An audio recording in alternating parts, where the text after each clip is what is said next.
कैसे हैं आप? आज हम क्लास 10th के अंतर्गत में साइंस के पार्ट आप जानते हैं कि विज्ञान को 3 पार्ट में बांटा गया है साइंस में। उसमें पहला आपका वहाँ पर जो किताब में वो केमिस्ट्री होगा, दूसरा पार्ट आपका वहाँ पर क्या होगा, बायोलॉजी होगा, और तीसरे पार्ट में आपको फिजिक्स दी गई है।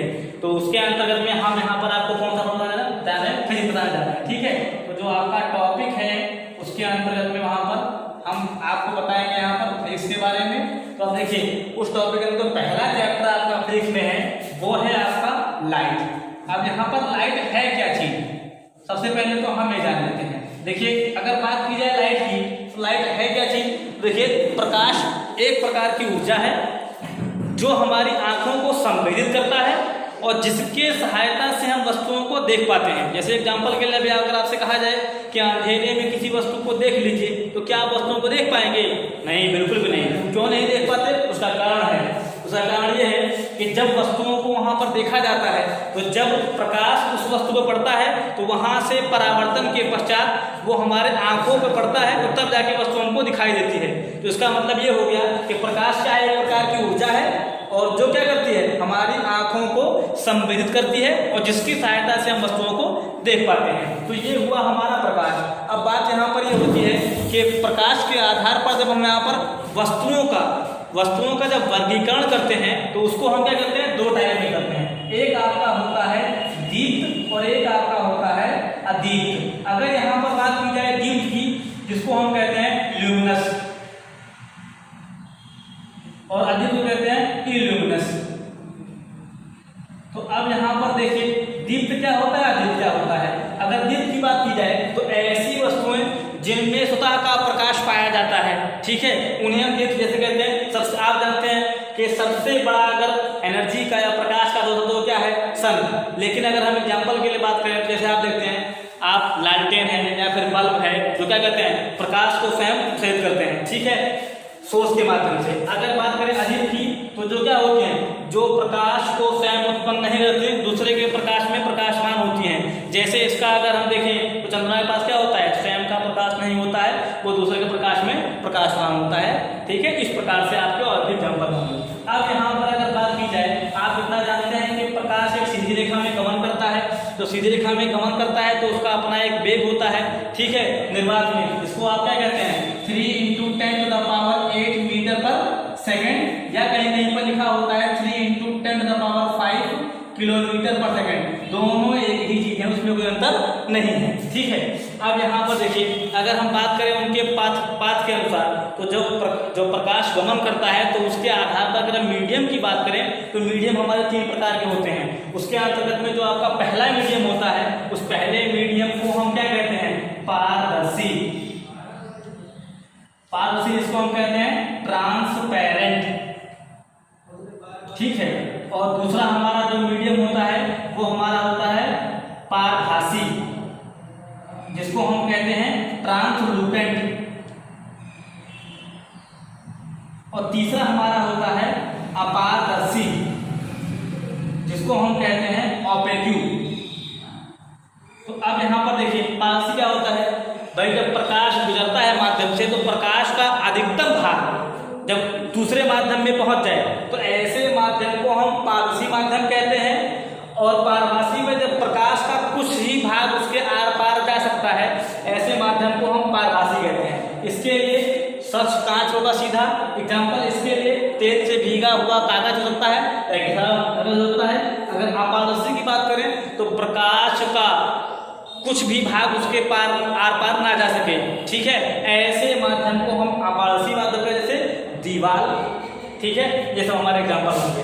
अब यहाँ पर अगर बात की जाए किसके, प्रकाश के परावर्तन की, तो प्रकाश का परावर्तन होता क्या है, यहाँ पर हम ये जान लेते हैं। देखिए क्या होता है प्रकाश का परावर्तन, प्रकाश का परावर्तन। अब यहाँ पर अगर हम प्रकाश के परावर्तन की बात करें, जिसको हम कहते हैं रिफ्लेक्शन ऑफ लाइट। एक बात ध्यान दीजिएगा, ध्यान से इसको देखिएगा, समझिएगा क्यों, क्योंकि इन सब चीजों को हमें इंटर में पढ़ना होगा, जहां पर हम ऑप्टिक्स के अंतर्गत में से एक लंबी ब्रांच के अंदर पढ़ेंगे। देखिए क्या है प्रकाश का परावर्तन, सबसे पहले जानते हैं। देखिए हमने क्या किया है, समतल दर्पण लिया, इस समतल दर्पण पर हमने मान लेते हैं मिरर है, इसको इसको हमने M1 इसको M2 मान लिया। अब इस M1 व M2 पर क्या होगा, एक प्रकाश की किरण आती है, ठीक है, जो किरण आती है उस किरण को हम कहते हैं इंसिडेंट रे, या सीधे कहा जाता है आपतित किरण, और टकराती है तो टकराने के बाद अपने उसी माध्यम में वापस लौट जाती है, तो इस लौटने वाली किरण को हम कहते हैं रिफ्लेक्टेड रे। इसको हम हिंदी में कहते हैं परावर्तित किरण। और जिस बिंदु पर ये आती होती हैं उस बिंदु को कहते हैं आपतन बिंदु, जिसको हम कहते हैं इंसिडेंट पॉइंट। और इसी बिंदु पर एक डाला जाता है अभिलंब, जिसको हम यहां पर कहते हैं नॉर्मल।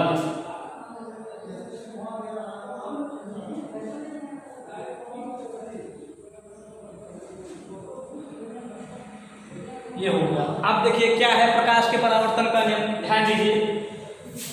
जब प्रकाश की किरण किसी चिकने समतल या पृष्ठ से टकराती है तो टकराने के पश्चात प्रकाश की किरण अपने उसी माध्यम में लौट जाती है। अतः प्रकाश का किसी चिकने तल से टकराकर अपने उसी माध्यम में वापस लौटने की इस क्रिया को हम प्रकाश का परावर्तन कहते हैं, ठीक है। ये हुआ प्रकाश का परावर्तन। तो आप यहाँ पर ध्यान दीजिए, आपतित किरण और अभिलंब के बीच जो कोण बनता है उसे हम कहते हैं आपतन कोण, जिसको हम कहते हैं इंसिडेंट एंगल। और परावर्तित किरण और अभिलंब के बीच जो कोण बनता है उसे हम कहते हैं परावर्तन कोण, या सीधे कहा जाता है क्या, रिफ्लेक्टेड एंगल। इसको दिखाते हैं आंख से, दिखाते हैं आई से, रिफ्लेक्टेड एंगल। अब यहां पर ध्यान दीजिए, इस परावर्तन के दो नियम हैं। पहला नियम क्या है, पहला नियम है आपतित किरण, आपतन बिंदु, आपतित किरण, परावर्तित किरण, आपतन बिंदु पर ये तीनों अभिलंब परावर्तन बिंदु पर तीनों क्या होते हैं, एक ही तल में होते हैं। ध्यान सुनिए, आपतित किरण, परावर्तित किरण तथा आपतन बिंदु, ये तीनों एक ही तल में पाए जाते हैं, पहला नियम होता है। दूसरा नियम क्या होता है, आपतन कोण तथा परावर्तन कोण, ये दोनों सदैव एक दूसरे क्या होंगे, बराबर होंगे, अर्थात एंगल आई बराबर एंगल आर। तो ये तो आपका हो गया परावर्तन का नियम। अब देखिए इसके संदर्भ में हम यहाँ पर एक परिभाषा की और जान लेते हैं, वो है हमारा प्रतिबिंब, जिसको हम कहते हैं इमेज। इमेज क्या होती है, ध्यान दीजिए। देखिए लेकिन इमेज की पहले जानने के लिए आपको दर्पण जानना पड़ेगा। तो सबसे पहले काम करते हैं कि दर्पण के बारे में थोड़ा बहुत जान लेते हैं, बाकी कल डिफाइन करेंगे वो क्या है दर्पण। देखिए यहाँ पर हमको जो पढ़ना है टॉपिक वो है आपका गोलीय दर्पण, जिसको हम कहते हैं स्फेरिकल मिरर। स्फेरिकल मिरर होता क्या है, ध्यान दीजिए। अगर किसी कांच के खोखले गोले को काट दिया जाए और काटने के बाद में उसको बीचों बीच भाग से काट दिया जाए तो काट देंगे तो एक पार्ट आपका ये होगा और एक पार्ट आपका ये होगा। तो अब यहाँ पर देखिए क्या होगा, यदि अगर हमने इसके बाहरी पृष्ठ पर कलई कर दी और प्रकाश का परावर्तन इसके भीतरी पृष्ठ से होता है, तो इस प्रकार के दर्पण को हम कहते हैं अवतल दर्पण, जिसको हम कहते हैं अंग्रेजी में कॉनकेव मिरर। अगर यदि हमने क्या किया, इसके भीतरी पृष्ठ पर कलई कर दी और प्रकाश का परावर्तन इसके बाहरी पृष्ठ से होता है, तो ऐसे दर्पण को हम कहते हैं उत्तल दर्पण, जिसको हम कहते हैं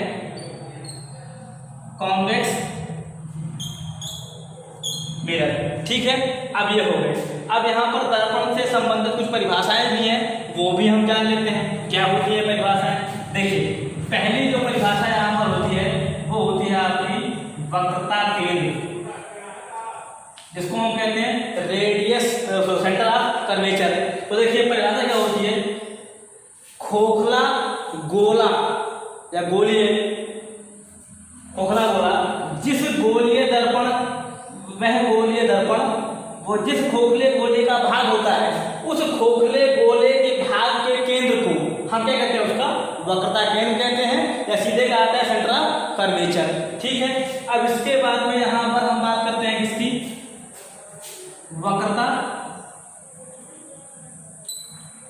त्रिज्या की। तो जो आपका गोलीय दर्पण होता है, उस गोलीय दर्पण जिस खोखले गोले का भाग होता है, उसके केंद्र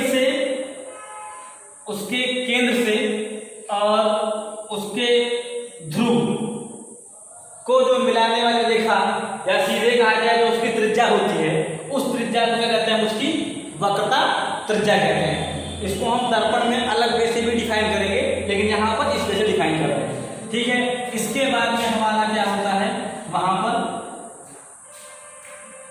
ध्रुव या जिसको हम सीधे कहेंगे पोल।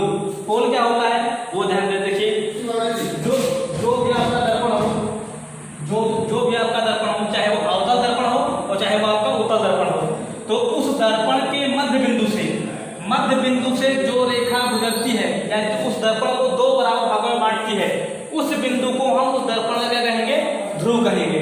अब इसके बाद में एक और पॉइंट होता है इसको कहते हैं मुख्य अक्ष या प्रिंसिपल एक्सिस।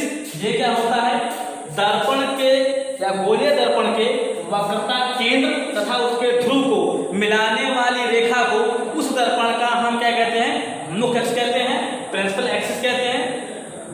इस प्रकार से इसके बाद कल बताया जाएगा। जो कुछ आपको ना समझ में आया होगा कमेंट कीजिएगा, और इससे आगे की बातें आपको अगले लेक्चर में बताई जाएंगी। Thank you.